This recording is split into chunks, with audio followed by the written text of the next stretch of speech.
Joining us this hour is Patti Parker, along with Julie Miller from the Food Bank of South Central Michigan. We have lots to talk about, see how things are going at the food bank, and a special event coming up in about a month that you may want to be a part of, and we'll tell you about those details, too. Good morning, everybody. Good morning. Thanks for being here today. Happy to be here. Happy Monday. Happy Monday. So, Patti, remind us what the summer is like for trying to meet the needs that you have to meet at the Food Bank of South Central Michigan. It's a really busy time for us.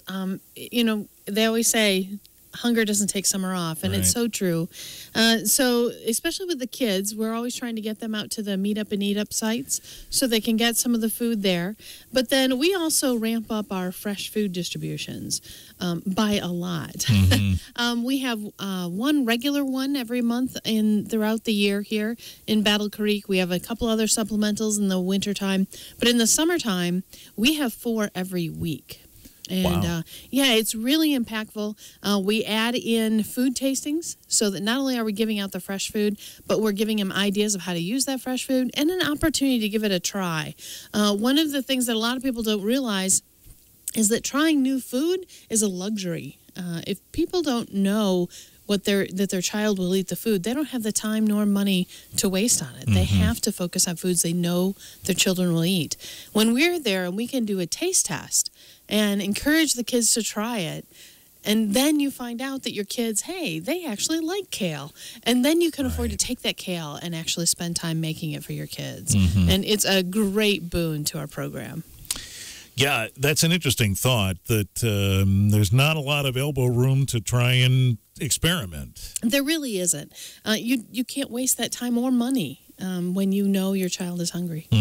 What did you call that event again, these tastings? We call them Fresh. It's part of a Fresh program. Yeah. And so we have food tastings. They're at our fresh food initiatives, our fresh food distributions. And, of course, we do those food tastings in conjunction with the chefs from Firekeepers Casino. Okay.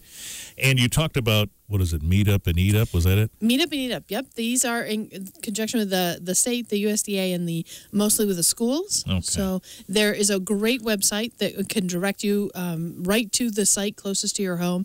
Always call 211. It is so helpful because they can focus right in on the site closest to you to get your kids to. If you're under 18, you can go for free. You can have your lunch. Some are breakfast, some are lunch, some are afternoon snack. You have to look it all up to see which is best. And as I said, 211 is a great resource. And I presume that these are created and amped up in the summer because so many kids are getting their meals at school and then school is out. Absolutely. School goes out. They're used to that free lunch. And you don't have to go far to talk to a teacher who realizes the students that really need it. They come in, they're exhausted in the morning until they get that lunch. And then they get that lunch and they turn into the greatest student.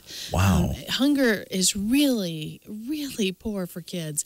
Not only can they not function, but it causes other things that people don't think about. When you have a student who suddenly comes in and is getting into fights or falling asleep, those are often symptoms of hunger. And teachers become pretty good at identifying that. They really do. Coming up in just a moment, we'll talk about a new event starting this year that is a fundraiser for the food bank, and Julie's been pulling this together, and I think it's going to be pretty fun. We'll get to that in a second.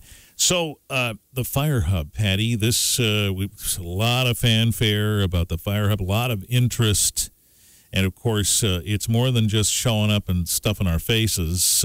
There is a whole pantry in the back of the Fire Hub that helps your mission. Absolutely. And Firekeepers has been so generous with their space, helping us set up that pantry, and even with their volunteers. It's really been extraordinary. We're open in the evening because, let's face it, a lot of the people who go to food banks or food pantries truly are working. It really is quite the misnomer when people think they aren't. They do have jobs, and so it's really helpful to be open in the evening for people to come. We open in the evenings on Monday, and I'm afraid it far exceeds anything we have we had planned for. We're Really? seeing far more households than anticipated. So if anyone would like to donate, please go to the Food Bank's webpage. It is foodbankofscm.org. You can donate. You can even specify in your donation if you'd like it to go to the Kendall St Pantry. Okay. But if you'd also like to volunteer, always call the Food Bank. We love to have volunteers, and we need quite a few for that pantry. It's really been an extraordinary program. It's fun to be there and chat with the people and know that you're helping. What do you suppose is accounting for the response that you've gotten on Kendall Street? I do think a lot of it has to do with the hours. It is the one thing we get thanked for the most. Really? By the people who come. They're really, really grateful that we're there in the evening. Thanks for being here when I can get here. Exactly. I see. Mm-hmm. Wow. All right. So have you had to somehow adjust your protocol to accommodate that? We have. We are doing far more households. We thought we'd do like 30, 40 households a week. Last week, I believe it was 100 households. And a month and a half into this, or 2 months into it, I'm not sure how long, we had 60 new households. So that's that's a lot. We were not anticipating that response, but we're just trying to get the food there for them and for anybody in need. Mm-hmm. So that's got to be kind of a yin-yang feeling. I mean, by one token, you're reaching people you weren't reaching, so you get the notion that you're helping achieve a goal that you weren't before, but it also speaks to the gravity of the issue, doesn't it? Absolutely. Food banks have always said we'd love to be put out of business. That is our goal. I don't actually see that happening anytime soon. Yeah, right. Indeed, it seems to be going the other way. We have a great network of pantries here in this community. It really is nice. But we do have limitations because we have the food costs money. And to get it out. Now, we can do a lot with that money. Right. At the food bank, for every $1 you donate, we can provide 6 meals. That's a great turnaround, and we strive every day to make that even higher. But still, you have to have that structure in place, and you have to have the facilities, the pantries open for the people when they need it so they can come and get the food. So when you're talking to those folks and they're saying to you, thanks for being here because I couldn't get here at another time, what's your sense about their situations? Are they temporarily seeking your help? Is it more permanent? What do you get from that? We absolutely see both. There are some people who are just stuck in that cycle of poverty, and we as a community, as a society, in the United States, do not make it easy for people to get out of poverty once they're there. We really kind of just pile on and make it much harder for them. But we're seeing a lot of people who are only there temporarily, and we want to make sure we take care of their food needs so that any money they do have, they can use on their other basic needs. Because if you can't pay for food, you go hungry. But if you can't pay for your rent, for your car, for your whatever you need, then you lose so much more. You lose your house, you lose your job, you lose everything else. We want these people to be able to get back on their feet as quickly as possible. But there's so many people who are, they have a job, they're earning their money, and they're very proud of the fact that they're getting by just fine until something happens. Right. Maybe they don't have paid sick leave. Heaven forbid if their child is sick or their car breaks down. There's always those catastrophes that happen, and if you're not earning enough to have a savings, then you can't weather those without help. I presume that you'd see someone eating at a meet-up and eat-up that you'd then see later in a line at the Kendall Street, for example. Absolutely. And indeed, we try to cross-promote those. Yeah. If you're using one of our resources, please, please, please use them all. If you're using a pantry where you can get shelf-stable food, please know you can go to a fresh site and get fresh food. If you have a child, please make sure you take them to the meet-up and eat-ups. As I said, if we can help in these people in need, if we can help with their food costs, that means they can take care of the rest of their issues, and then they can get back on their feet. Funnel that money in another direction. Exactly. It is fun to contemplate a golf outing, and this is a way that a lot of nonprofits decide to try and raise funds. And the food bank is going to do one in August called Slice of Hunger. And Julie, this is kind of fun because it's not just plain old regular golf, is it? Exactly. There's a lot of people who would love to learn how to play golf, but they don't feel comfortable yet playing in a scramble or in front of other people. So the cool thing about Squirrel Hollow, like that. exactly. Yeah, right. The cool thing about Squirrel Hollow is that they also have a foot golf course. So with this Slice Out Hunger event that we're doing, you can choose regular golf or foot golf. And foot golf is just basically, think of you have a typical golf course, but you're hitting a soccer ball into a large hole instead of using golf clubs into a small hole.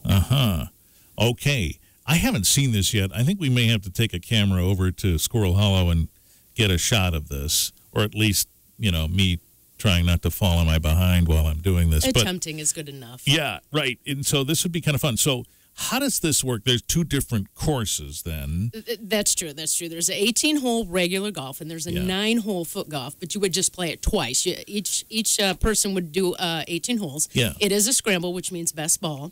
And it's a good time. We've got raffle prizes, and, we've got hopefully a hole-in-one contest, and, of course, lunch and goodie bags. And it's just a good time to help raise money for the Kendall St Pantry and other pantries around, and to help supplement the FFI programs we have going on all summer as well. So, any fun event we can think of to raise money for the food bank, I mean, it's all the much better then. Right. And this is going to be August 12th, which is a Saturday. And like most golf scrambles, you like to have a 4-person team, right? Exactly. And it's super simple. We've got a link on our website, foodbankofscm.org. Just go on there, sign up. You can pay on there as well. And we'll get you all set. Squirrel Hollow, 12111 Helmer Road. Damien and Jen, they're the new owners there, and they are just awesome to work with. Super fun, and I think this would be an opportunity that you don't want to miss. Okay. Whoa, you heard it here. That's pretty significant. Slice of Hunger, Saturday, Slice Out Hunger, he tried to say, on Saturday, August 12th for the Food Bank of South Central Michigan. 4-person scramble, 18-hole golf or foot golf, as we've said. And so it's $60 a golfer or $240 per foursome, with raffles, contests, and prizes and all that. You have sponsorship opportunities too, right? Absolutely. If anybody does want to sponsor, feel free to contact me directly. 269-441-4431 is my direct line. And you can do anything as simple as just a whole sponsor, as little as $250, and that will go a long way to the food bank. Obviously, we have the gold and platinum sponsors too. But anything, that we can do to help alleviate hunger in West Michigan, that's our goal. And you get your logo attached to these sponsorship opportunities. And we will market you, absolutely. Okay, absolutely. Right. And so this should be fun. And that scramble thing is important for some of us who, it's best if we mix it up that way. Absolutely. I remember playing a charity outing a long time ago, and with the best ball, everybody hits, and then you take the best one and go from there. And one of the drives I had to do was right in front of the clubhouse, and everybody's watching you. And that was the only ball they used of mine. That was the only hole that I drove it far enough. And so, you sort of swing and then turn around. Okay, I meant to do that. That was good. Otherwise, it was not good. So you can lean on each other in a scramble, which is good.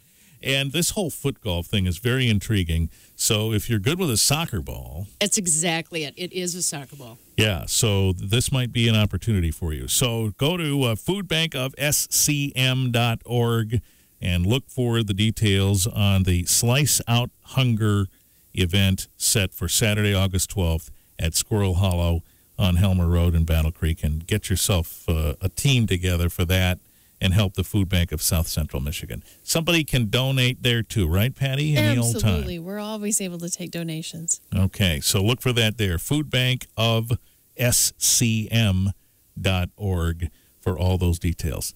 Thank you so much for the update. Thank you. Richard. All right, we'll talk again soon.